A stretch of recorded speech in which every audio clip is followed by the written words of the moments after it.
Hello and welcome to Easthoft Echeveria. In today's short video I'm going to look at repotting succulents. We're going to look at the overall root health and what would be the best size pot to repot this plant into.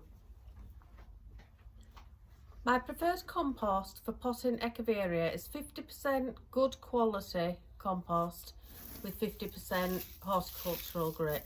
Mix these together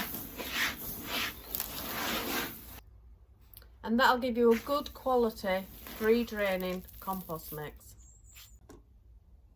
One question I get asked the most is when should I repot my Echeveria and what size pot? I also get asked a lot of questions around watering. When is your plant ready for a new pot?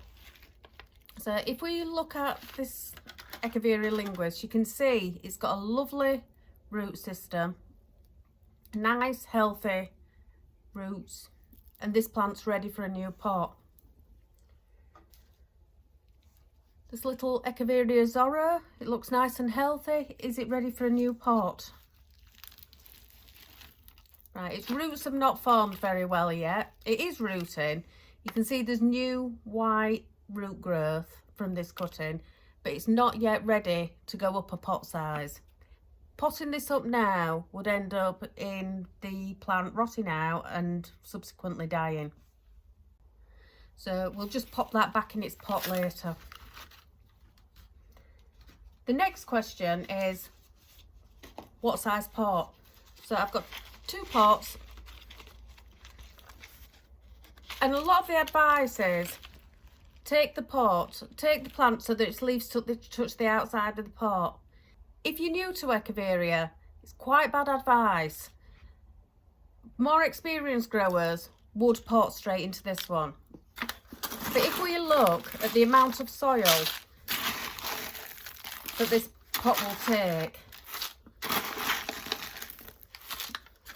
it's around 4 times the amount of soil that the plant was originally potted in.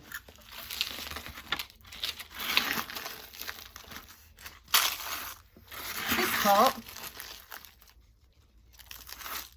takes up double, so you're actually just going up one pot size.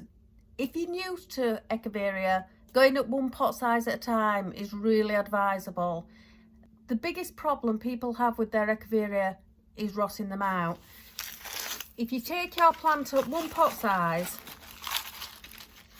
you've got less chance of it rotting out. It's got a nice space for its new roots to grow into, so you'll get some more good healthy growth, but it's not too much space that the roots get lost in there and the soil stays wet for far too long.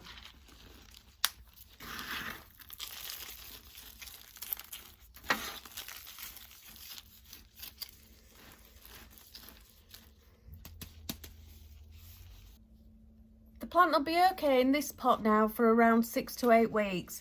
When you start to see small white roots at the bottom of the pot, it's time to take it up another pot size.